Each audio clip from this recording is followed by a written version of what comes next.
ब्रह्मा जी की आयु अपने आयुमान से 100 वर्ष की आयु है, उसका नाम है पर। और जब वो 100 वर्ष की आयु आधी हो जाती है, ब्रह्मा जी 50 वर्ष के हो जाते हैं, तो उसको परार्ध कहते हैं। इस समय ब्रह्मा जी के 50 साल के हो गए हैं ब्रह्मा जी इस समय।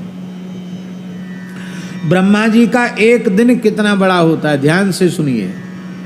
ब्रह्मा जी के एक दिन में 1000 बार सतयुग, 1000 बार त्रेता, 1000 बार द्वापर और 1000 बार कलयुग व्यतीत हो जाता है। ब्रह्मा जी के एक दिन में 14 इंद्रों की आयु पूरी हो जाती है। 14 बार सूर्य चंद्र बदल जाते हैं, 14 बार सप्तर्षि बदल जाते हैं। सब कुछ, सारा मंत्रिमंडल, सारी ब्रह्मांड की व्यवस्था 14 बार बदल जाती है। इतना बड़ा ब्रह्मा जी का एक दिन होता है। इसी हिसाब से ब्रह्मा जी की रात्रि होती है और इसी हिसाब से ब्रह्मा जी का दिन रात होता है। ब्रह्मा जी का एक दिन जब पूरा हो जाता है तो प्रलय होता है, और जब ब्रह्मा जी की अपने आयु के प्रमाण से 100 वर्ष की आयु पूरी हो जाती है तब महाप्रलय होता है, आत्यंतिक प्रलय होता है। ये प्रलय और महाप्रलय की व्यवस्था है। तो ब्रह्मा जी की तो इतनी आयु है। अब भगवान की आयु कितनी है? ये तो भगवान ने ब्रह्मा जी को प्रकट किए, ब्रह्मा जी की आयु है। भगवान की सृष्टि में एक से बढ़ के एक है। एक महात्मा का नाम सुना है आप लोगों ने, महर्षि लोमस। क्या नाम है उनका? महर्षि लोमस, श्री कागभुसुंडी जी के गुरु जी।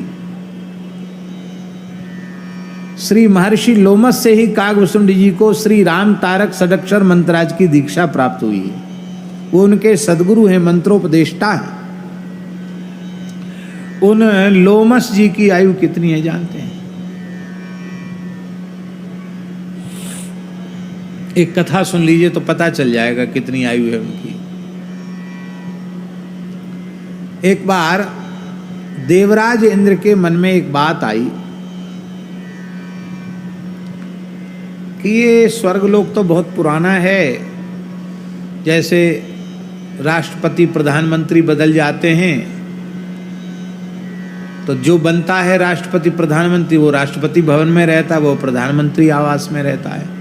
ऐसे इंद्र तो एक पद है, न जाने कितने इंद्र इस भवन में आए और चले गए, न जाने कितने इंद्र इस भवन में आए और चले गए। जैसे नई संसद बन गई है, ऐसी इंद्र के मन में आया कि एक नया इंद्र का महल नया बनना चाहिए। पुराने में क्या है, कितने इंद्र बीत गए, मर गए, सैकड़ों इंद्र अपना कार्यकाल पूरा कर गए। अब हम हैं तो कुछ नए हैं, तो कुछ नया काम होना चाहिए। तो उन्होंने विश्वकर्मा जी को बुलाया। देव शिल्पी हैं विश्वकर्मा। विश्वकर्मा जी से कहा कि देखो ये सब पुराना हो गया, ये सब तोड़ो, नया बनाओ महल, ऐसा बनना चाहिए, वैसा बनना चाहिए। अब वो पूरी बुद्धि इंद्र ने भवन निर्माण में ही लगा दी। नहीं नहीं, ये बेलबूटा ऐसा नहीं, इसको तो तोड़ो, ऐसे बनाओ, ऐसे नहीं ऐसे बनाओ। बहुत लंबा समय देव शिल्पी विश्वकर्मा जी को बनाते हुए बीत गया। उन्होंने सोचा इनकी भी उम्र पूरी हो जाएगी, हमारी भी उम्र पूरी हो जाएगी, पता नहीं ये अपने बनाए हुए भवन में प्रवेश कर भी पाएंगे कि नहीं। बड़े दुखी हो गए, एक बड़े प्रपंच में पड़ गए, क्या करें। तो जब संकट आता है तो महापुरुष याद आते हैं। तो उन्होंने देवर्षि नारद जी का स्मरण किया कि हे नारद जी, आप ही अब हमको छुट्टी दिलाओ, माला फेरना मुश्किल हो गया, इंद्र को तो भूत सवार हो गया कि नया भवन बनाओ, नया भवन बनाओ। अरे बन तो गया, कहते नहीं ये ठीक नहीं, इसको तोड़ दो, फिर इसको ऐसे बनाओ, इसको ऐसे बनाओ। आगरा में एक बन रहा है भवन, गए हैं आप कभी? दयाल बाग। उसमें भी कहते हैं कि जाने कितनी पीढ़ियां बीत गई, काम चल रहा है, अभी पूरा नहीं हुआ। तो निर्माण का कोई ठिकाना थोड़ी है। नारद जी आ गए। नारद जी ने कहा कहो महात्मन क्या बात है। अरे बोले भाई क्या बता मैं, महाराज इंद्र के चक्कर में फंस गए हैं, इससे हमको छुड़ाओ, कुछ भजन करने का अवकाश हमको मिले। बोले ठीक है अभी हम इसकी व्यवस्था बनाते हैं। तो महाराज जी नारद जी लोमस जी के पास चले गए। लोमस जी मेरु पर्वत की उपत्यका में एकांत में बैठे थे। एक टूटी चटाई सिर पर रखे थे, एक लंगोटी लगाए थे, एक हाथ में काठ का कमंडल था, जिसको हमारे यहाँ साधुओं में कठारी कहते हैं। कठारी काष्ठ पात्र, साधुओं की भाषा में उसको कठारी कहते हैं। अब तो कठारी वाले महात्मा दिखाई नहीं पड़ते। तो कठारी हाथ में लिए हुए थे, बैठे कठारी रखी थी, एक कमंडल, एक टूटी चटाई सिर पर रखे थे। और लोमस जी के सारे शरीर पर रोयां हैं, रोयां ज़्यादा हैं, इसलिए उनका नाम लोमस है। लोम रोयां बहुत हैं। नारद जी ने आकर उनको प्रणाम किया। लोमस जी ने भी नारद जी का आओ आओ नारद जी बड़े पधारो, तो आप कैसे यहाँ विराजे हैं। अरे बोले क्या है, नाशवान संसार है, कब उत्पन्न हुआ कब नष्ट हो जाएगा कोई ठिकाना नहीं, इसलिए यहाँ एकांत में बैठ के अपने राम राम कर रहे हैं, भजन कर रहे हैं। तो आपने ये टूटी चटाई का टुकड़ा अपने सिर पर क्यों रख रखा है। अरे बोले हर मनुष्य की इच्छा होती है कि हमारा सिर कम से कम छाया में होना चाहिए। तो क्या मकान क्या बनाना, झोपड़ी छप्पर क्या डालना, अपनी टूटी चटाई कहीं से मिल गई, उसको हमने जटाओं में बांध रखा है और मन में संतोष कर लिया कि हमारा सिर छाया में है। छोटी सी आयु के लिए क्या ये मकान बनाने के चक्कर में पड़ना, मठ मंदिर आश्रम क्यों बनाना। और ये कमंडल है, इसी से हमारा पानी का जल का व्यवहार इससे हो जाता है। और कौपीन है ही है, बस लंगोटी कमंडल है। द्वै कौपीन गुदरी करवा, बिहारी दास को इतने में सरवा। विरक्तों की रहनी ऐसी होती है, द्वै कौपीन और काम गुदरी और करवा, बिहारी दास को इतने में सरवा। इससे ज्यादा की आवश्यकता नहीं।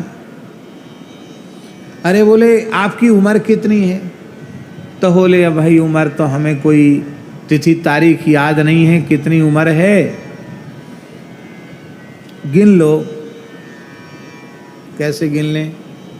तो उन्होंने इधर का थोड़ा सा हिस्सा दिखाया, 2-3-4 अंगुल का हिस्सा, उसमें बाल नहीं थे। भाई ये बाल कहाँ चले गए, सारे शरीर में रोयां हैं, यहाँ कहाँ चले गए। बोले अब जब ब्रह्मा जी पधार जाते हैं ना अपने 100 वर्ष की आयु पूरी करके, तो हम सोचते हैं उनको रोज रोज मरना है। ब्रह्मा जी को कहाँ तक भद्र होवें, साधुओं का सुंदर जटाजूट सुंदर स्वरूप कहाँ तक भद्र होवें। तो ब्रह्मा जी के सम्मान में एक रोया हम झाड़ देते हैं अपना। तो जितना रोया हमारे झड़ गए हैं उतने ब्रह्मा जी हमारे सामने चले गए। समझ गए ना ब्रह्मा जी की आयु कितनी है। 1000 चतुर्युगी की ब्रह्मा जी का एक दिन होता है, उसी हिसाब से रात्रि, उसी हिसाब से ब्रह्मा जी का वर्ष, उसी हिसाब से ब्रह्मा जी के 100 वर्ष। और वो ब्रह्मा जी उनके सामने पधार जाते हैं। तो बोले महाराज एक तो आप हो, आप में इतना वैराग्य है इतनी लंबी आयु के बाद, और एक इंद्र है जो ब्रह्मा जी की आयु में सैकड़ों इंद्र। आप सोचिए महाराज जी, एक दिन में 14 इंद्र, तो एक वर्ष में कितने इंद्र, और एक वर्ष में इतने, तो 100 वर्ष में कितने। चांडक जी हिसाब लगा के बताओ। एक दिन में 14, तो 365 दिन में कितने, और 365 दिन में उतने, तो उसको 100 गुना करो, उसमें कितने बताओ भाई। एक वर्ष में 5110। एक वर्ष में 5110 कह रहे हैं दिनेश जी, झूठ बोलें तो ये जाने। सही है। तो 100 वर्ष में कितने हुए।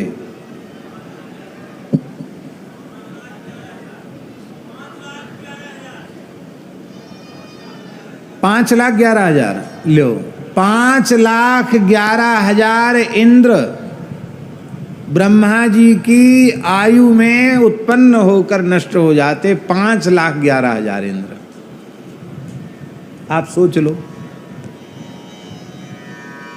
और वो ब्रह्मा जी पधार जाते तो लोमस जी कहते हैं रोज रोज ब्रह्मा जी को जाना है। माने ब्रह्मा जी की आयु को, 100 वर्ष की आयु को वो अपना दिन मानते हैं कि हमारा एक दिन हो गया। उन लोमस जी की भी आयु है। जब सारे रोया उनके शरीर के झड़ जाएंगे तो अपने देह को त्याग कर भगवान के चरणों में पहुंच जाएंगे। और भगवान की आयु कितनी है? बोले भगवान जब अपने पलक गिराते हैं, नरसिंह भगवान अपने पलक गिराते हैं, राम जी श्री कृष्ण भगवान अपने पलक गिराते हैं, तो उनके पलक गिराने में जितना समय लगता है उसके आधे निमिषार्ध में करोड़ों करोड़ों करोड़ों असंख्यों संख्यों लोमसों की, ब्रह्माओं की आयु पूर्ण हो जाती है। इसका मतलब है भगवान की आयु का कोई ठिकाना नहीं है, अनंत है। इसलिए भगवान को कालात्मक परमेश्वर राम, वो कालात्मा है भगवान। काल कलयतामहम, काल साक्षात भगवान ही। भगवान को काल में बांधा नहीं जा सकता, इसलिए भगवान को कालातीत कहा जाता है। कालातीत, जिसको काल में न बांधा जा सके। नारद जी बोले महाराज आप थोड़ा इंद्र को उपदेश दे दो। लोमस जी बोले चलो। तो इंद्र के दरबार में नारद जी तो पहले से जाके बैठ गए, लोमस जी पहुंच गए, कमंडल लिए हुए, टूटी चटाई सिर पर रखे हुए पहुंच गए वहां। महान अग्नि के समान तेजस्वी जलते हुए ऋषि को देख करके सब उठ के खड़े हो गए। इंद्र भी उठ के खड़े हो, आओ महात्मन पधारो, आपका परिचय। देवराज लोग मुझे लोमस कहते। ओह, आप महर्षि लोमस हैं? तो भगवान आपकी यह विचित्र वेशभूषा, आपके शरीर पर कोई वस्त्र नहीं है। अरे बोले कपड़े की क्या जरूरत है, लज्जा निवारण के 4 अंगुल की लंगोटी बहुत है, लंगोटी बहुत है, उससे काम चल जाता है। इंद्र का कहना था कोई कपड़े की जरूरत हो तो हम दे दें आपको। नहीं नहीं नहीं, आवश्यकता नहीं, 4 अंगुल की लंगोटी से ही काम चल जाता है। और निर्वाह के लिए जलपात्र है। तो ये सिर पे आपने टूटी चटाई क्यों रख रखी है? अरे बोले हर मनुष्य की इच्छा होती कि हमारे रहने के लिए कुछ छायादार जगह होनी चाहिए, तो हमने संतोष कर लिया कि हमारे सिर पर छाया है। थोड़ी सी आयु के लिए, थोड़े से जीवन के लिए क्या मकान बनाना, क्या भवन बनाना। इंद्र ने कहा महाराज थोड़ी सी आयु, हम देवराज हैं, आपको वरदान देकर आपकी उम्र बढ़ा देंगे, आपकी आयु बढ़ा सकते हैं हम। आपकी आयु कितनी है? अरे बोले तुम क्या हमारी आयु बढ़ाओगे, हमारी जितनी है उसी में हम परेशान हैं, हमको उतनी भी। कितनी आयु है आपकी? बोले अब हमें गिनती पता नहीं है, इतनी जगह के रोया हमारे नहीं है, समझ लो इतने ब्रह्मा चले गए हमारे सामने। सोई इंद्र बोले विश्वकर्मा जी आप हाथ में माला ले, अब जो बन गया उसी में हम निवास करेंगे, नया भवन हमको नहीं बनाना। बोलो वृंदावन बिहारी जय हो। एक बार लोमस जी भी अपनी आयु से परेशान हो गए। लोमस जी बोले भगवान से कि आपने हमको इतनी आयु क्यों दे दी? कितने प्रलय हमारे सामने, महाप्रलय मेरे सामने हो गए, और महाराज ये सब कुछ हरा भरा देखना, फिर सब विलीन होते हुए देखना, विचित्र बात है। और ऐसा कुछ करो कि हमारी उम्र अब जल्दी पूरी हो जाए। भगवान बोले कि देखो तुम्हारी आयु की वृद्धि का कारण ये है कि तुम सदा ब्राह्मण का आदर करते हो, ब्राह्मण का पूजन करते हो, और सदा जल का आदर करते हो। जल साक्षात नारायण का स्वरूप है। जो जल का आदर करता है और जो ब्राह्मण का आदर करता है, जो गाय का आदर करता है, उसकी कभी आयु कम नहीं होती है। तुम गाय को बहुत आदर देते हो, ब्राह्मण को बहुत आदर देते हो, और जल को बहुत आदर देते हो, इसलिए तुम्हारी आयु निरंतर बढ़ती चली जा रही है। जिस दिन इसका तिरस्कार करने लग जाओगे तो तुम्हारी आयु कम हो जाएगी।